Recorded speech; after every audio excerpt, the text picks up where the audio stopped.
De retour à Hello, bonjour Alberta. Nous sommes vos animateurs, Marc Lalonde et Anne Boiteau.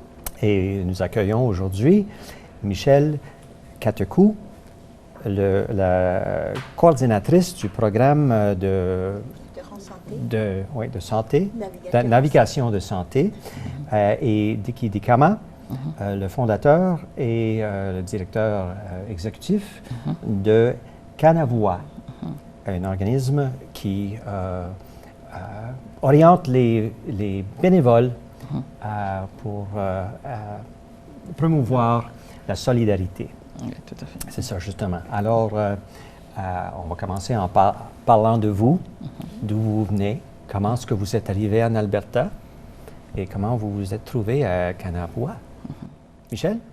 Merci pour la question. Je suis du Congo-Kinshasa, la République démocratique du Congo, et j'ai vécu longtemps en Zambie avec mon mari, ma famille, et ça fait 2 ans que je suis ici à Calgary. Et au pays, j'étais avocate de famille. Et quand je suis venue ici à Calgary, j'ai voulu faire quelque chose. Et comme ma plus jeune fille était encore très jeune, donc je l'avais partout. Et une façon de pouvoir m'intégrer dans la communauté, c'était de faire le bénévolat, me connecter avec les gens, faire du volontariat. Et j'ai fait ça pendant 1 année, dans plusieurs communautés, dans plusieurs organismes. Parce qu'en tant qu'avocate, on est habitué à prendre contact avec les gens, à discuter, à aider. Et ça me manquait vraiment. Et une façon pour moi de détourner ce manque, cet isolement, c'était me tremper dans le bénévolat. Voilà un peu comment je me suis retrouvée dans Kanavua. Et ça fait 1 année depuis que vous avez commencé avec Kanavua? Non, ça fait juste 4 mois maintenant que 4 mois. on a commencé avec Kanavua, parce que Calgary a commencé au mois de janvier. Ah, OK. Voilà. C'était un nouveau début ici. Exactement. Oui. Merci. Et Diki? Je m'appelle Diki Dikamba, je suis né au Congo et j'ai eu à parfaire mes études en droit en France, à l'université de Tours.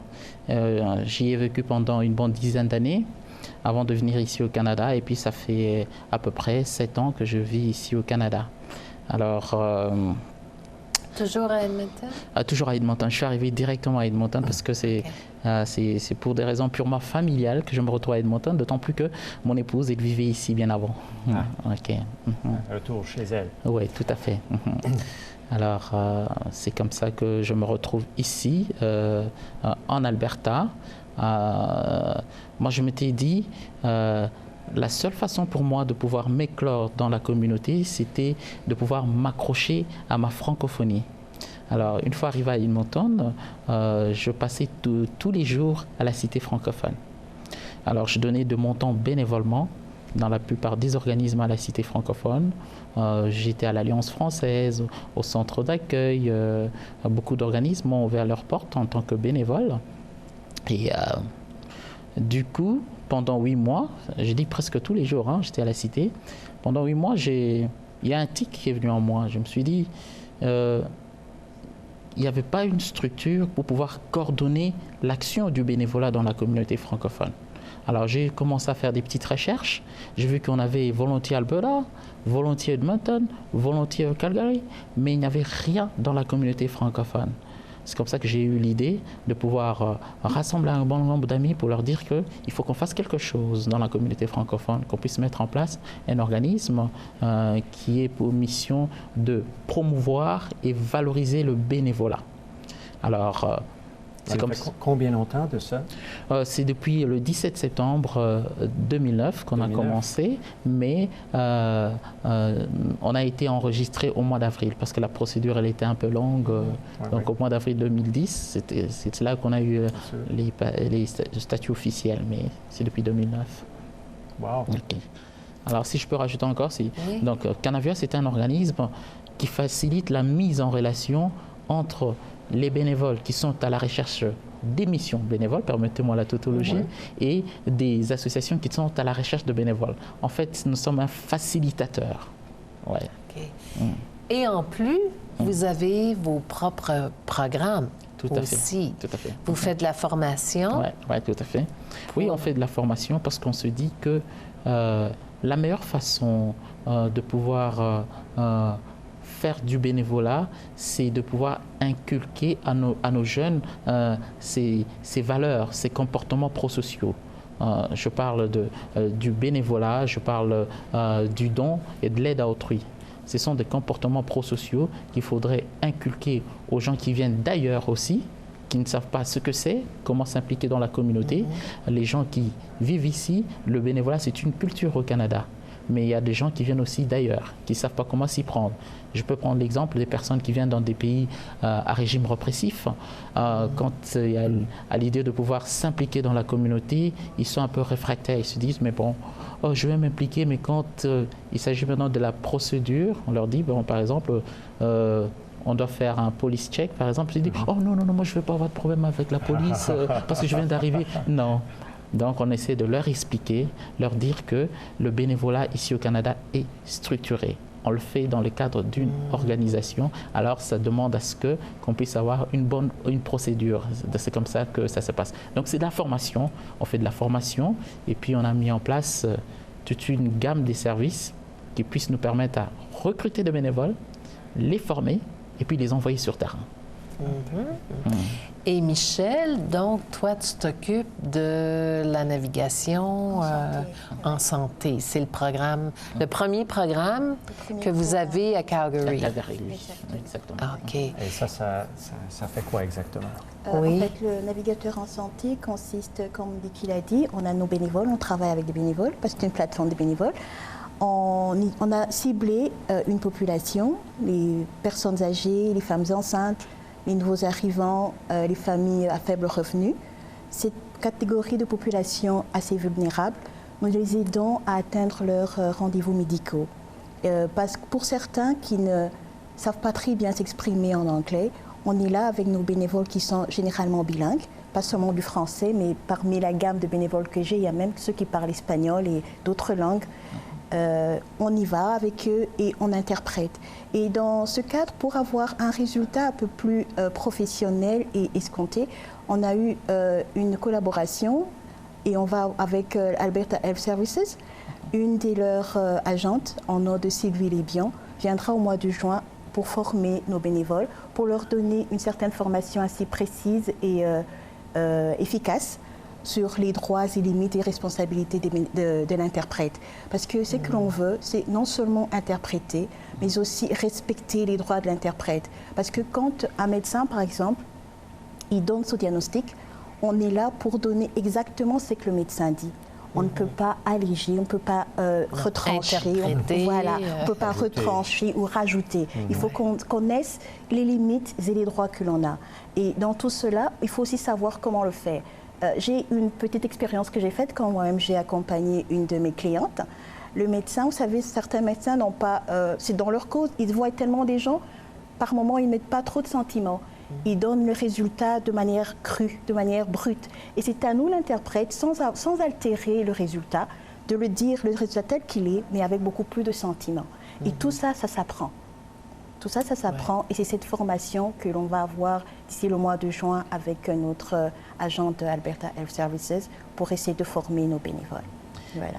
Et je peux rajouter par rapport à ce qu'elle dit, dans le cadre de la feuille de route pour les langues officielles 2013-2018, c'est dans ce cadre-là qu'on a pu recevoir un financement de la part de Santé Canada. Ce financement nous a permis d'ouvrir notre Canavia ici à Calgary. Alors, ce financement nous a permis aussi de pouvoir former des bénévoles. Et nous sommes en partenariat avec Bow Valley College et présentement nous avons 5 bénévoles qui suivent une formation en interprétation médicale. Donc on mise sur la qualité du service et puis sur la gestion des risques. Parce que quand on a des interprètes qui sont formés, qui sont très bien formés, ça diminue les risques par rapport à la santé de nos patients. Dans le même cadre d'idée, pas seulement dans la santé, comme Dicky l'a dit tout à l'heure, ici au Canada, le bénévolat, le volontariat, c'est très structuré. Il y en a en Afrique. Parce que je viens d'Afrique, je parle de ça. Il y en a en Afrique, mais c'est pas structuré, c'est informel. Quand ta voisine, par exemple, a eu un bébé, c'est directement que tu peux lui préparer une bonne soupe et aller lui donner. C'est pas structuré du tout. Alors quand on vient ici, on est un peu déboussolé parce que tout est structuré. Tu peux pas aller frapper à la porte de ton voisin et dire voilà. Donc si tu veux t'intégrer dans la société, il faut bien t'intégrer dans quelque chose de bien structuré. Et ça, c'est difficile à comprendre. Et c'est qu'on est en train de faire, d'essayer d'expliquer à nos bénévoles. Et c'est pourquoi, avant de commencer toute autre formation médicale ou quoi, on leur explique qu'est-ce qu'est le bénévolat, qu'est-ce qu'est le volontariat. Parce que chez nous, c'est vrai que c'est vraiment plus social, mais ici, tu peux faire passer ton temps dans un service à la comptabilité en tant que bénévole. Mais dans nos têtes à nous, souvent les immigrants, c'est pas très bien vu. On a l'impression qu'on perd son temps. Et tout ça, c'est un apprentissage, c'est une formation. Il faut essayer d'expliquer cela à nos bénévoles. Voilà. Et aussi, on a d'autres services aussi, parce qu'à Edmonton, c'est là que tout a commencé. Nous avons un service sur la sécurité routière, un programme sur la sécurité routière, je veux dire. C'est-à-dire que nous offrons des cours d'apprentissage pour les personnes qui ne sont pas détentrices d'un permis de conduire en Alberta. Donc, nous avons des jeunes qui sont à l'école, qui ont 16, 14 ans, 17 ans, et qui veulent passer leur permis. On donne des cours à ces personnes. Nous avons des nouveaux immigrants qui viennent en français. Donc, c'est 6 heures de cours. On le donne un samedi sur 2. C'est-à-dire que vous venez le matin à 8 heures, on donne le cours à 14 heures. Une fois qu'on termine, avec nos bénévoles, on amène tout le monde au bureau d'immatriculation et on passe le permis avec succès. C'est bien. Combien de bénévoles à date avez-vous eu dans ce programme-là, dans ce service-là? On va dire, grosso modo, dans notre base de données, on a plus de 400 bénévoles. Et par mois, on enregistre à peu près 15 bénévoles, 15 nouveaux bénévoles. Étant donné qu'on est ici à côté d'Accent Emploi, qui est vraiment presque notre pépinière. Oui, hein? Donc, ça c'est notre pépinière. Il y a le centre d'accueil aussi qui est là. Donc, on arrive à recruter des bénévoles dans la communauté. Nous avons aussi des aînés qui sont dans la communauté parce que ces personnes sont bénéficiaires de nos services. Après, ils veulent aussi redonner à la communauté. Nous avons des bénévoles qui sont des aînés francophones, qui sont bilingues, ça je le précise aussi, qui nous aident aussi à pouvoir faire de l'interprétation. C'est magnifique. Ça fait du mentorat. Oui, du mentorat. Les autres bénévoles. Exactement. Vous avez d'autres programmes aussi. Il y a le bus qui amène les nous avons la popote roulante.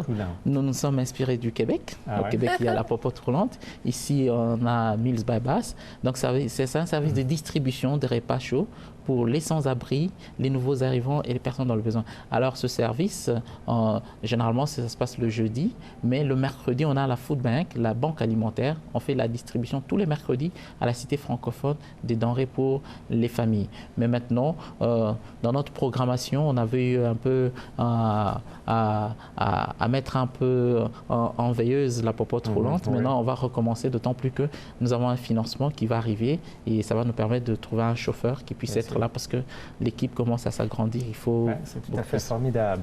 Malheureusement, notre temps termine. Thank you very much for joining us, Michel Katuku et Diki Dikamba de Kanavois. On behalf of all of us at Hello Bonjour, we hope you enjoyed our show and thank you for joining us.